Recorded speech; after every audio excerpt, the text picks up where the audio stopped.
Tonight on WVUA 23 News at 10, the community is coping with the loss of University of Alabama basketball superfan Luke Ratliff. See how people close to him are keeping his memory alive. And while vaccinations are widely available to most over the age of 16 in most states, COVID-19 cases are spiking amongst younger people. Find out why just ahead. More gorgeous weather is coming up. I'll let you know more coming up on the News at 10.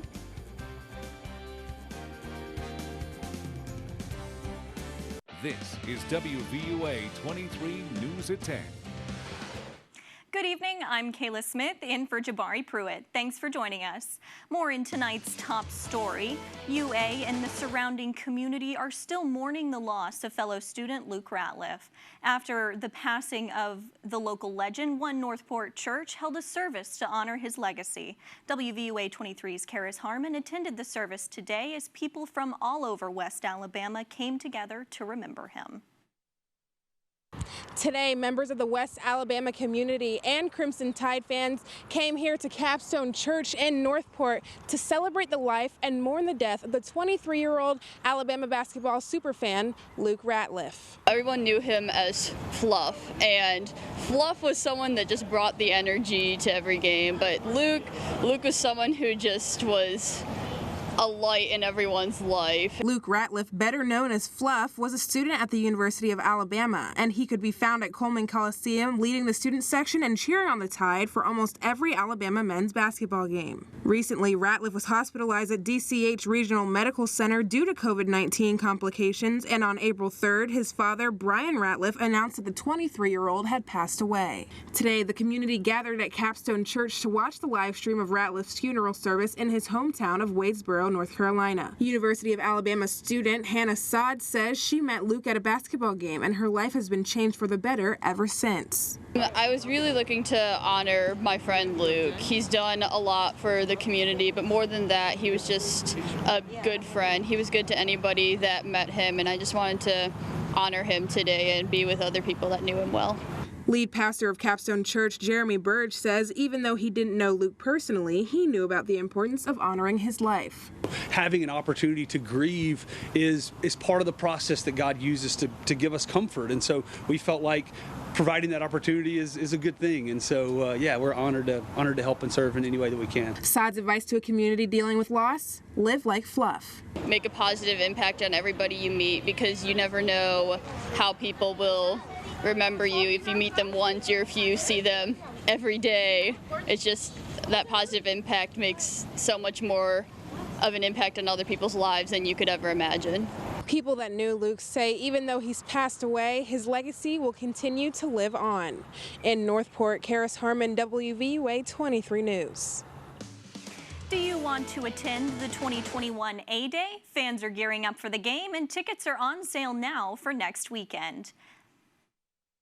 The annual A-Day game will take place in Bryant-Denny next Saturday, and the University of Alabama has announced that stadium capacity is set at 50%. I hope that we'll get back to normal operating capacity, but I can respect why they're doing that.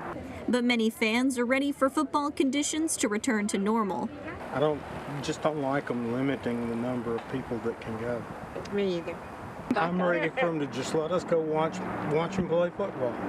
After last season's limited ticket availability, fans are looking forward to attending games this year. I'm most excited about the fall season and about being able to go to the stadium and have as many students as they will allow there. I've re-upped my Tide Pride tickets, and we didn't go to anything last year, so I am plenty ready. Saturday's scrimmage will give Bama fans a first look at this year's team. After a national championship win and despite the loss of many talented seniors, Alabama fans say they have high hopes for Alabama's performance in the 2021 season. Oh, it'll be fantastic. I think Nick Saban has it in the bag. I think we'll be good. I think he'll coach up some of the younger people and get them to reach their full potential.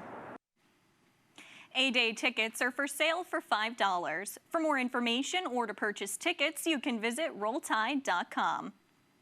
Runoff elections for the city of Tuscaloosa are this week. Here's what you need to know. The runoff election for District 1 and District 6 City Council will be held on Tuesday, April 13th. Polls will open at 7 a.m. and will close at 7 p.m. Absentee ballots will be accepted until tomorrow, Monday, April 12th at 5 p.m. For more information on Election Day and the candidates, visit elections.tuscaloosa.com. Now let's take a look at our state's COVID numbers. The Alabama Department of Public Health is reporting 403,810 confirmed COVID cases. Nearly 794,000 people in Alabama are fully vaccinated. State hospitals report treating 301 COVID-positive inpatients. 8,439 Alabamians have died due to the virus, and nearly 326,000 people have recovered since last March. Here in Tuscaloosa County, there have been 16,991 confirmed cases and 304 deaths since the start of the pandemic last March. The U.S. reported at least 75,000 new COVID-19 daily cases 4 times this week. This comes as the nation is facing another potential surge, partly fueled by virus variants, like the B.1.1.7. John Lawrence reports. The Centers for Disease Control and Prevention says COVID-19 related deaths in the U.S. are dropping, but confirmed cases and hospitalizations are on the rise. That includes people in the 18 to 25 age group. We are seeing these increases in younger adults, most of whom have not yet been vaccinated. Before the end of the month, all 50 states are expected to make COVID-19 shots available to everyone at least 16 years old. I'm hopeful that we can avert, not see this fourth surge, but we will see hotspots as we're seeing throughout the nation. Pfizer is asking the Food and Drug Administration to expand the use of its vaccine for children between 12 to 15 years old. They've shown that in these 4,000 or so individuals, 12 to 15, that the vaccine is safe. There were no adverse safety signals, and they were really effective. Actually, they are shown to be 100% effective thus far in the trial. If the FDA approves the emergency use authorization, it would be the only one authorized for children that young. First of all, we need them to get the benefit of the vaccine, but also it will help us to reach herd immunity a lot faster if we don't just have to rely on adults all to be vaccinated. I'm John Lawrence reporting. New data shows that adverse reactions to the COVID vaccine are extremely rare. The U.S. Department of Health and Human Services is tracking adverse reactions to the vaccine. It says as of April 2nd, fewer than 1 in 28,000 people who receive a COVID-19 vaccine have had serious adverse reactions for any of the 3 vaccines available. That's less than 0.004%. That includes hospitalization, life-threatening reactions, or death, as well as any vaccine administration errors. Now, here is this week's Health Matters with Dr. Richard Friend. A hospitalist is a doctor who practices in the hospital, caring for patients from the time they're admitted to the time they're discharged. Hospitalist services are common across the country, and hospital medicine is now one of the country's largest medical specialties. University Hospitalist Group was established by University Medical Center in partnership with DCH Regional Medical Center. We sat down recently with Dr. Brett Lehman, director of University Hospitalist Group, to talk about the care its doctors provide. Well, so basically a hospitalist is we're primary care specialists who focus on just taking care of patients who are admitted to the hospital. So, we don't have clinics we go to.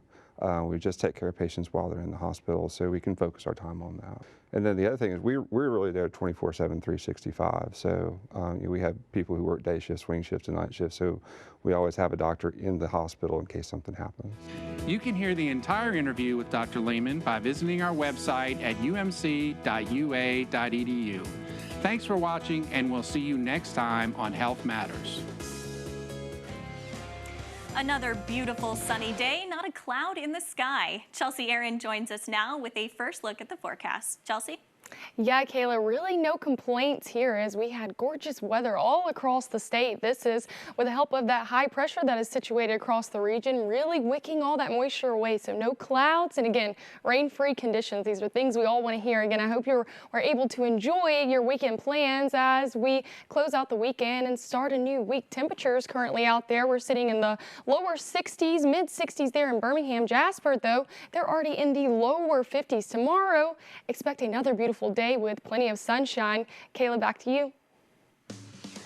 Two Alabama state senators want to divert a part of a statewide property tax to help preserve and promote Black history. The tax was originally established to fund pensions for Confederate soldiers, and now 1% still goes to fund Confederate memorials. Senator Clyde Chambliss and Bobby Singleton are planning to sponsor a bill that will preserve Confederate park funding, but will commit the state to spend an equal 1% on preserving Black history sites. Homeowners and environmental groups are asking federal regulators to step in over Alabama Power's fees on home solar panels. Environmental groups call these fees discriminatory, especially in the sun-rich state of Alabama.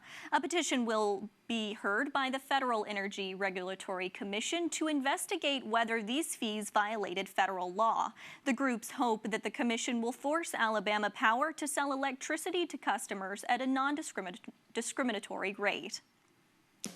Coming up, Congress is resuming after their Easter recess. Find out what is up next on their long legislative to-do list. And protest outbreak after the conclusion of the second week of the Derek Chauvin. Find out what to expect as the trial continues this upcoming week. Congress is returning to Washington following its Easter break, and lawmakers have a full agenda. Among the top priorities on the to-do list, the Biden White House's infrastructure bill and gun control legislation. John Lawrence reports.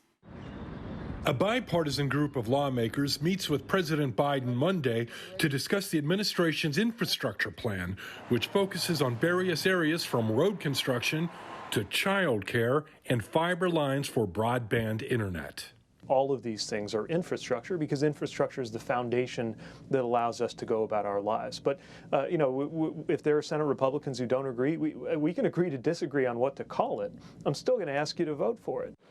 But some Republicans have concerns about the package's $2 trillion price tag. The National Association of Manufacturers has said that we will probably lose over 1 million jobs if this is enacted. And you are certainly going to see, in addition to the corporate tax increases in the bill, you'll see middle-class tax increases.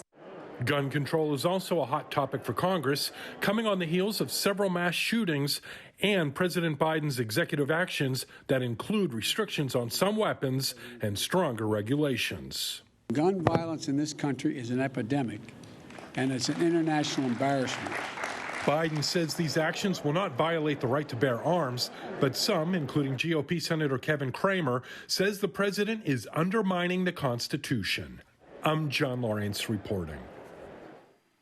A majority of Republicans mistakenly think the 2020 election wasn't legitimate. A new Reuters IPSO's poll finds that 55% of Republicans falsely believe Joe Biden's victory in the 2020 presidential election was the result of illegal voting or rigging. Additionally, 60% of Republicans incorrectly agree that the election was stolen from Republican Donald Trump. Republicans' lack of faith in the current election infrastructure is likely a result of Trump's historic efforts to undermine the legitimacy of the 2020 results. It also dismisses Biden's clear margin in key swing states. Trump would have to have had won at least 3 states he lost by more than 10,000 votes to merely keep Biden from reaching the 270 electoral votes. Protesters gathered outside the county courthouse in downtown Minneapolis Friday night as the second week of the Derek Chauvin trial wrapped up. The former Minneapolis police officer is charged with murder and manslaughter in the death of George Floyd. Several dozen protesters closed down a block outside the courthouse Friday. They said they deliberately met at night in the rain to show they will not pause in their battle for an end to police brutality. The third week of the trial will begin on Monday, where George Floyd's family will testify for the first time. Well, if you enjoyed this sun-filled Sunday, well, you're in for a treat because more sunshine will be on the way for your Monday. I'll give you full details coming up on the news at 10. Good Sunday evening, everyone. Hope you enjoyed all that beautiful weather out there. Really a perfect day for a picnic. I know I got out there and soaked up all of that sunshine. Still staying dry as we take a look across radar in central Alabama. Really not seeing anything out there. Again, this is with the help of that surface high pressure, which is just wicking away all of that moisture, keeping us rain-free. Here's a live look at our sky cam in Bryant-Denny. Not even a cloud in the sky. We haven't seen any clouds today. Temperatures right now sitting in the lower 60s all across central Alabama. Really going to be staying quite mild and cool tonight as we're in the lower and mid 60s. Some areas already in the 50s though. Anniston at 54. Demopolis is at 57 right there. Perfect way to close out the weekend. Again, really not seeing much weather out there as this high pressure situated near Mississippi has just really eliminated all of those rain conditions and cloud conditions for at least our area in this region. Tomorrow, I have good news. You might be able to escape the case of the Monday blues as we're going to be having more sunshine, and it's going to be a bit warmer tomorrow. As you wake up in the morning, we might see some patchy fog out there, but not going to see any frost. Going to be cool though, as we'll be in the upper 40s. But look, by the afternoon hours, we're going to be soaring into the lower and mid 80s. It's going to be a beautiful and warm day. You definitely won't need the jacket anymore. I'll take you out hour by hour again as we go throughout the overnight hours. Still staying dry, but we'll see some cool spots there in the morning. But look, by the afternoon, it's going to be warm, you guys. Again, we're going to be still staying dry. Tuesday, we see some clouds filter in. This is going to be ahead of our next system, but the majority of Tuesday is going to be dry, if not all of it is going to be dry. We might see a few pop-up showers here and there. This is from an approaching cold front, but likely our best chance for rain as we go throughout the next week is going to be on Wednesday. Wednesday, we could see some showers and an isolated storm out there. Make sure you have your umbrella handy. So again, going to be staying dry Wednesday. That's our biggest chance for rain. Then Thursday and Friday, we might just see a pop-up shower out there, but likely you're going to be seeing a lot more sunshine. And our temperatures are going to be cooling down too with this cold front, as we're going to be in the lower and mid 80s likely until midweek. But look at that, by Wednesday, we're going to be dropping back down into the lower and mid 70s. So quite the cool down. If you're not really a fan of all of these warm temperatures, I have good news for you. We're going to be having a cool down. But again, tonight, we're going to be dropping into the upper 40s, lower 50s. Might see some patchy frost in the morning. Make sure you dim those bright lights. Excuse me, patchy frost, patchy fog. And tomorrow we're going to be in the lower and mid 80s, plenty of sunshine. So again, it's a quiet weather week, but a great week at that, as we really don't have many rain chances out there. Wednesday is going to be our best chance with that cold front. Our temperatures will cool down. Make sure you have the umbrella handy. And after that, just a few isolated showers here and there. Sports is coming up next.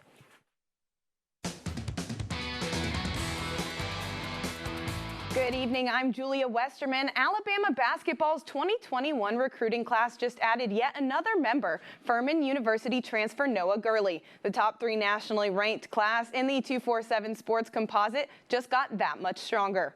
Gurley comes to Tuscaloosa after 4 years with the Paladins, but still has 2 more years of eligibility. The forward earned second-team All-Southern Conference honors for the 2020-2021 season after averaging 15.4 points and 5.8 rebounds per game. Gurley said conversations with the Alabama staff went well, and the Tide intend to use him as a stretch 4, play in the pick and pop, and attacks in the transition. Gurley is the 3rd Alabama commitment just this week after Charles Bediako and Amari Burnett.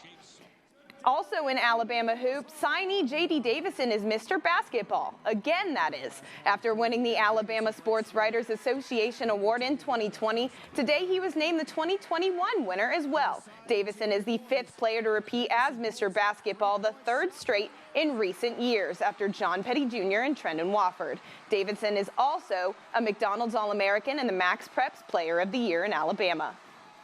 Alabama baseball looking to close things out in College Station. A&M gets on the board first, but they're not alone for long. Zane Denton singles out left, and there's plenty of time. Peyton Wilson and Jim Jarvis bring it on home, and Alabama gets the lead 2-1. Aggies are not going to give it up yet, down 1 run, and Ty Coleman will hit this one all the way. It's out of the yard, tie game at 4-4. Aggies really trying to put up a fight against Alabama. A train horn's gonna blare, but that won't shake Owen Diodati up here next. He wants a homer of his own, and he'll get just that with 2 on. Alabama goes up 7-4, and that'll be the final, securing the sweep for the Crimson Tide. Well, a tough loss yesterday, so Alabama softball enters today's competition looking to avenge it. Top of the second with the bases loaded, Jenna Johnson's hit by the pitch from Autumn Storms, and Savannah Woodard gets the first run of the game. Alabama up 1-0. Razorbacks trying to get something going. Danielle Gibson smacks it to the right side, and Woodard just misses the pickup. Gibson gets the single. Not going to let Alabama get too far, but more pitching issues from Arkansas. Wild one gets past catcher Kayla Green, and Kayla Davis pulls in the second run. Final from Fayetteville, 2-0. Alabama takes the weekend series. Another Masters has come and gone, and this time around we'll have to wait a whole year for the next one. Sunday is always exciting in Augusta. Today saw some last-minute leaderboard shuffling, but Hideki Matsuyama held on to his lead, and Japan now has its first Masters champion. Xander Schauffele kept things close with 4 consecutive birdies on the second 9, but lost control on the 16th, sending the ball into the water and recording a triple bogey, his first in a major championship. Matsuyama closed the day with a 1/73 and a one-shot victory over runner-up Will Zalatoris, finishing the weekend at 10 under par. Through his interpreter, Matsuyama expressed what the green jacket means to him and his home country of Japan. Hopefully I'll be a pioneer in this, and many other Japanese will follow, and I'm glad to be able to open the floodgates, hopefully, and many more will follow me. UAB played its last game at Legion Field yesterday, and the defense was lights out. Cooper Husky has more on the one final ride. The Blazer defense was on fire in the annual UAB spring game.